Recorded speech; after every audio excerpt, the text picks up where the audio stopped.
উপদেষ্টা ছিলেন, একজন সহকারী উপদেষ্টা ছিলেন, ছাত্রদের যিনি প্রতিনিধি।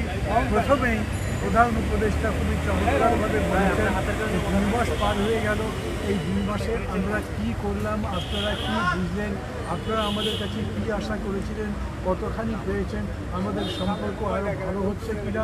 আমরা তো আপনাদেরই অংশ, আপনাদেরই প্রতিনিধি, আমরা আপনাদের থেকে আলাদা মনে করি না। আপনাদের মতগুলো জানতে চাই, আমাদের যদি কোনো ভুল হয় আমাদের ধরিয়ে দেবেন, আমাদের যদি কোনো পরামর্শ থাকেন তাহলে সেই পরামর্শ দেবেন। এইভাবে তিনি একটা চমৎকার আহ্বান আমাদেরকে জানান, যাতে আমরা পরস্পরের সহযোগী হিসেবে কথা বলতে পারি।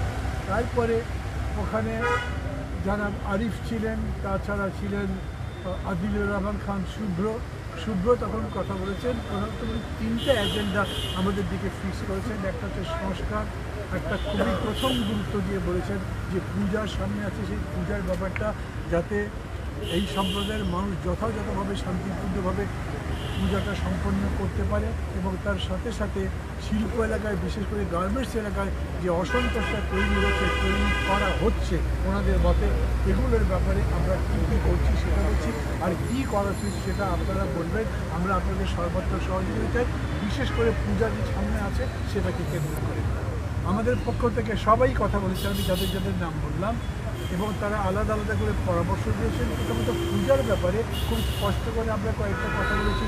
আমাদের যা সহযোগিতা করতে হয় আমরা সব রকম সহযোগিতা করব, দরকার লাগে জনগণের সঙ্গে মিশিয়ে তাদেরকে সাথে নিয়ে যাতে অনুষ্ঠানটা ভালো হয় সেই চেষ্টা করব। কিন্তু একই সঙ্গে সরকারকে প্রোঅ্যাক্টিভ হতে হবে, যাতে তার অ্যাডমিনিস্ট্রেশন, পার্টিকুলারলি জেলা প্রতিনিধি আছেন, জেলা প্রশাসক, থানার ওসি কিংবা টিএনও, যারা যারা দায়িত্বে আছেন, তারা যাতে সরাসরি জবাবদিহিমূলক একটা প্রতিক্রিয়ার মধ্যে আসে। তারা বেশিরভাগ সময় দেখা গেছে অতীতে কোথাও ঘটনা ঘটে গেছে, কিন্তু যিনি সংশ্লিষ্ট কর্তৃপক্ষ ছিলেন তিনি কোনো কাজই করেন।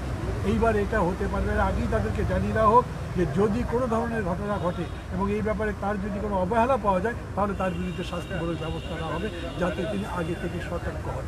এটা প্রধান উপদেষ্টা সহ যারা ছিলেন তারা সবাই একমত হয়েছেন, সেরকম করে বলবেন। এবং আমরাও আমাদের পক্ষ থেকে বলেছি, আমরা সর্বাত্মকভাবে অন্যান্য রাজনৈতিক দলগুলোকে সাথে নিয়ে আপনারাও চেষ্টা করে যেরকম করে সহযোগিতা করে এটা করা যায় সেটা করা যাবে। প্রায় একই রকম কথা আমরা গার্মেন্ট শিল্প সম্পর্কেও বলেছি, এবং সেইখানে যেই ধরনের ঘটনা ঘটেছে পার্টিকুলারলি একটা উদ্বেগ প্রকাশ করা হয়েছে আমাদের পক্ষ থেকে, যে গার্মেন্টস একটা হয়েছে কি কিউমুলেটিভ ইফেক্ট হচ্ছে, একটা ঘটনা একটা ফ্যাক্টরিতে ঘটছে, 3টে ফ্যাক্টরি যোগ দিচ্ছে, 3টে ফ্যাক্টরি বেতন পাচ্ছে না, তারা আরও 3টে ফ্যাক্টরিকে সাথে আছে। এটা যদি চলতে থাকে, প্রায় মাসব্যাপী একটা বিক্ষোভ চলছে, এটার impact on the international trade wise খুবই খারাপ হতে পারে। তাতে করে দেখা যাবে যে সামগ্রিকভাবে এটা আরও বেশি বিস্তৃত হতে পারে। যাতে এটা হতে না পারে, বিশেষ করে প্রয়োজন মধ্যে সরকার যাতে শ্রমিকদের আশ্বস্ত করতে পারেন যে তারা তাদের টাকা পাবেন, বকেয়া পাবেন, তাদের যেটা পাওনা সেটা দরকার হলে সরকার সাহায্য করবেন। আমরা এরকম বলেছি, প্রয়োজন যদি হয় তাহলে আপনারা তার জন্য লোন দেন, ঋণ দেন, বাণিজ্য দেন, কিংবা যাতে শ্রমিকদের কাছে পৌঁছায়, তারা ভয়ে না থাকেন, তারা যাতে কাজে যুক্ত থাকেন। দুটো বিষয় পার্টিকুলারলি বলেছি। ওনারা সংস্কারের বিষয়ে আমাদের কাছে জানতে চেয়েছিলেন, আমরা খুবই স্পষ্ট করে বলেছি সংস্কার আমাদের মানে রাজনৈতিক দলগুলো থেকে, এবং আরও পার্টিকুলারলি যদি বলি তাহলে আমরাই আজকে যারা আপনাদের সামনে দাঁড়িয়েছি তারা বলেছিলাম আমরা কেবলমাত্র একটা সরকার বদলের আন্দোলন করছি না, কেবল একটা নির্বাচনের আন্দোলন করছি না, আমরা সামগ্রিক আন্দোলনটা করছি যাতে একই সাথে নির্বাচন প্রক্রিয়া বদলে দেওয়া যায়, যাতে একই সাথে গণতান্ত্রিক ব্যবস্থা করা যায়, একটা গণতান্ত্রিক রাষ্ট্র করা যায়, আবার যাতে ফেস্টিভ্যাল ফিরে আসে, সেই জন্য রাষ্ট্রে একটা সংস্কার করা দরকার। এবং সংস্কার কর্মসূচি এই কারণেই আমাদের বিশেষ গুরুত্ব দিয়ে আমরা প্রথম থেকে বলেছি, আমাদের যারা কনস্টিটিউয়েন্ট 6টা দল বলে একটা দল আছেন, যে দলের নামই রাষ্ট্র সংস্কার আন্দোলন, এবং শুরু থেকে তারা এই কথা বলছেন, আমরাও তাদের সঙ্গে বলেছি, বাকিরা আমাদের সাথে একমত হয়েছে। অতএব সংস্কার কর্মসূচিতে ইতিবাচক যে কোনো পদক্ষেপে আমরা সর্বাত্মক সহযোগিতা করব। এবং আমরা পার্টিকুলারলি প্রধান উপদেষ্টাকে বলেছি, আপনি কিন্তু দায়িত্ব পালন করে বলেছেন গণতন্ত্রের চর্চা অবিরত থাকবে, অব্যাহত থাকবে, বাধাগ্রস্ত হবে না, বাধাহীনভাবে আপনারা কথা বলতে পারেন, মত প্রকাশ করতে পারেন, ভিন্ন মত যদি থাকে তাহলে সেটাও বলতে পারেন। আমরা ভিন্ন মতও বলতে চাই, পাবলিকলি হয়তো বলবো না, কিন্তু আপনাদের সেটা সংস্কার প্রস্তাব নিয়ে যেমন বলবো, কমিশনগুলো যে দায়িত্ব পালন করছে সেটা নিয়ে বলবো। আমরা বলছি একই সঙ্গে প্রশাসনেও আমরা বেশ কিছু দুর্বলতা দেখছি, ব্যর্থতা দেখছি, সীমাবদ্ধতা দেখছি। সেই প্রশাসন সিভিল পুলিশ বা যে ধরনের প্রশাসন হয় সব ধরনের জায়গাতে আমরা এদের কিছু কিছু আলামত দেখতে পাচ্ছি যা দেখে উদ্বেগ প্রকাশ করবার মতো। ওনারা এটাও একমত হয়েছেন এবং তার ভিতরে যথাযথভাবে চেষ্টা করে সেটা বলেছেন। আমরা বলেছি সংস্কারের একটা শর্তই হচ্ছে যে সবাই এটা গ্রহণ করবে, অর্থাৎ ন্যূনতম ঐক্যমত্য প্রতিষ্ঠার চেষ্টা তাদেরকে করতে হবে। এবং এই ব্যাপারেও আমরা সহ সম্মিলিতভাবে বিরোধী দল সরকারকে সর্বাত্মকভাবে সহযোগিতা করেছে। কোনো কোনো জায়গায় এরকম হচ্ছে আগে একটা দল একরকম ভাবত, কনস্টিটিউশন নিয়ে একটা পজিশন ছিল, এখন মনে করছে না একটা ভালো নির্বাচনের জন্য গণতন্ত্রের রাষ্ট্র করবার জন্য আমাদেরকে সবগুলো মিলেই কাজগুলো করা দরকার, সেগুলোতে তারা কোনো বাধা দেবেন না। আমরা শুধু একটা কথা বলছি, যতদূর পর্যন্ত আমরা জাতীয় ঐক্যমত্য করতে পারবো ততদূর পর্যন্ত আমরা সংস্কার এখন করতে পারি। আর বাকি যেগুলো ব্যাপার মানে যে সংস্কার করা দরকার, কিন্তু একারকম করে ভাবছেন আগামীতে যে সংসদ গঠিত হবে নির্বাচনের মাধ্যমে, সেই নির্বাচিত সরকার নির্বাচিত সংসদ সেটা করতে পারবে। আমরা প্রধান উপদেষ্টাকে এখন স্পষ্ট করে একটা জিনিস বলেছি যে আপনি সহ আপনার এই উপদেষ্টা পরিষদের এই সরকারের সম্মান নির্ভর করছে কত সাকসেসফুলি কত পিসফুলি আপনারা নির্বাচন করে পরবর্তী গণতন্ত্র উন্নয়নের পর উন্নত করতে পারে। মানুষের যদি মনে হয় যে আপনাদের ক্ষমতার লিপ্সা আছে, যদি মনে হয় আপনারা অতীতের মতো অন্যায় বাঁচবেন না, আপনারা অতীতের মতো অর্থের তাল করবেন, ধান্দা করবেন, যদি দুর্নীতি এরকম করে বেড়ে যায় তাহলে সেটা সম্পূর্ণভাবে আপনাদের উপরেই বর্তাবে। আপনারা বলবেন যে আমরা জানিনি বুঝিনি, সেটা দিয়ে হবে না। আপনাদের দরকার হবে আমাদের সঙ্গে কথা বলেন। আমরা একদম সমাজের সর্বনিম্ন স্তর পর্যন্ত কাজ করি এবং সবাই যেহেতু সহযোগিতা করতে রাখিয়েছি, আমরা মনে করি সম্মিলিত চেষ্টায় এই পুরো সংকট কাটিয়ে আমরা যেটা চাই, নতুন বাংলাদেশ বলেন, সেটা একটা জনগণের কল্যাণমুখী রাষ্ট্রের কথা বলেন, জনগণ যে আকাঙ্ক্ষা করছে যে গণতন্ত্রের মানবিক রাষ্ট্র যেরকম করে বলেন সেই রকম বাসযোগ্য প্রিয় আবার ভূমি গড়ে তোলা আমাদের পক্ষে সম্ভব হবে। প্রধান উপদেষ্টা শেষে আর কোনো কথা তেমন বলেনি, কিন্তু আমাদেরকে মাঝে মাঝে তার যে উপদেষ্টা আছেন, সহকারী উপদেষ্টা মাহফুজ, বিশেষ সহকারী মাহফুজ, উনি কিছু ব্যাখ্যা দিয়েছেন, আদিল রহমান শিল্পর কিছু ব্যাখ্যা দিয়েছেন, আরিফ ভাই কিছু ব্যাখ্যা দিয়েছেন কোন কোন জায়গাতে তারা করে কাজ করছে। সংখ্যানুপাতিক পদ্ধতি নিয়ে আলোচনা, রাজনৈতিক দলগুলোর সাথে যাতে এনগেজমেন্ট আরও বেশি হয়, রেগুলার হয়, সেটার কথা বলেছি।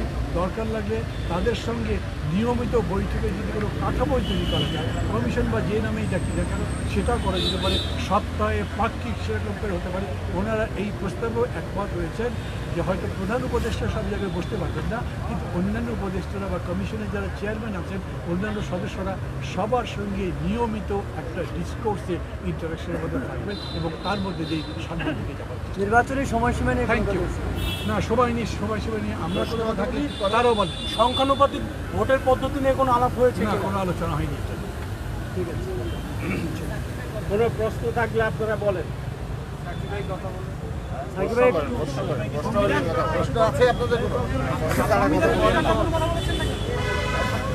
একটু বলেন, আলোচনা ব্যবস্থার ভোটের দিনক্ষণ নিয়ে কোনো আলাপ হচ্ছে কি? নির্বাচনের ভোট ডেট নিয়ে কোনো প্রশ্ন না থাকলে এখানে শেষ করে দেবো।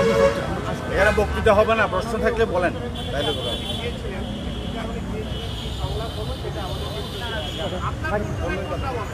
সাকিবের পর্যবেক্ষণে কি?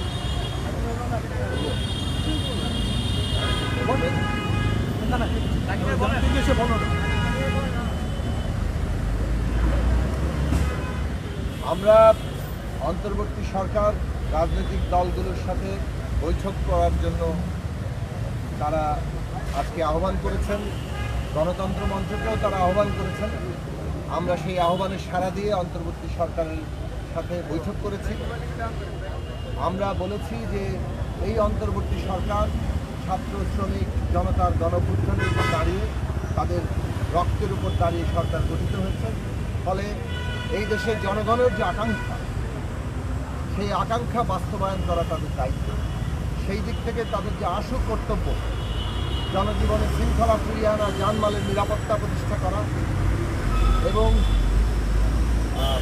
শহীদদের জাতীয় মর্যাদায় অভিষিক্ত করা, ন্যায় বিচার শুরু করা, আহত নিহত সকল পরিবারের দায়িত্ব গ্রহণ করা, এইসব প্রশ্নগুলো এবং সবচেয়ে বড় ব্যাপার হচ্ছে অর্থনৈতিক চ্যালেঞ্জ মোকাবেলা করা।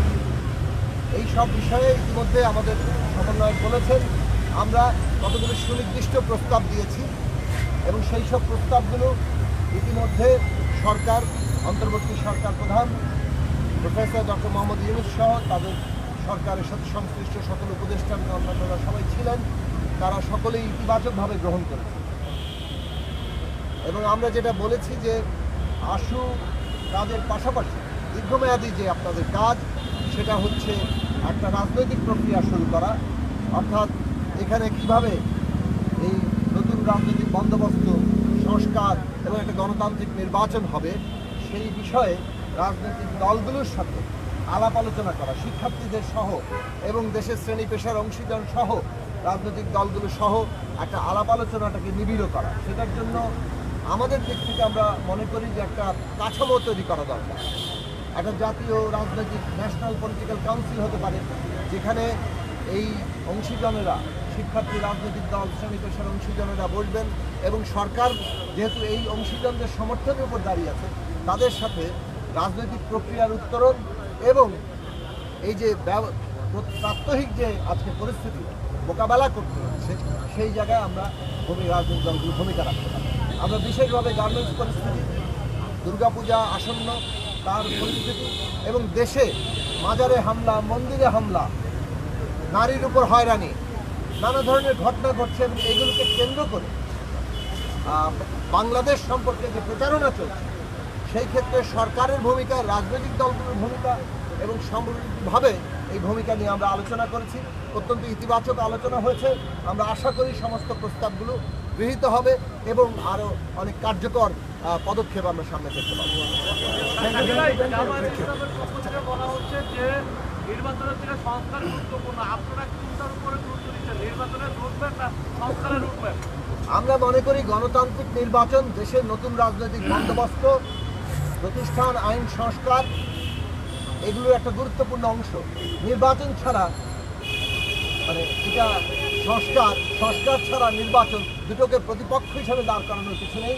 এই দেশে নতুন রাজনৈতিক বন্দোবস্ত, সংস্কার এবং গণতান্ত্রিক নির্বাচন, এগুলো সবই একে অপরের পরিপূরক। গণতান্ত্রিক উত্তরণের প্রত্যেকটি খুবই জরুরি। লাস্ট কোশ্চেন যদি করেন, লাস্ট কোশ্চেন একটাই, একটা প্রশ্ন, কে জবাব দেবেন আমরা ঠিক করবো। আচ্ছা, আমরা দ্রব্যমূল্যর বাজারে যে ঊর্ধ্বগতি, এই দ্রব্যমূল্যের ভয়াবহ পরিস্থিতি নিয়ে আমরা কথা বলেছি। পুরনো সিন্ডিকেট আবার নতুন চেহারায় যে আবির্ভূত হয়েছে, সেটা নিয়ে আমরা আমাদের উৎকণ্ঠা প্রকাশ করেছি। তারা বলেছেন তারা 4টা কাজকে তারা অগ্রাধিকারের মধ্যে নিয়েছেন। তার মধ্যে সিন্ডিকেট ভেঙে দেওয়া, দ্রব্যমূল্যকে নিয়ন্ত্রণ করা, এটাকে তারা অগ্রাধিকারের মধ্যে তারা এটা উল্লেখ করেছেন। কিন্তু আমরা এখন দেখতে চাই মানুষ যেন তার সুফল পায়, সিন্ডিকেটগুলো দৌরাত্ম্য যাতে বন্ধ হয়। আর দুটো কথা আমরা পরিষ্কার করে বলেছি, এই মুহূর্তে বাংলাদেশে কোনো নির্বাচন কমিশন নাই।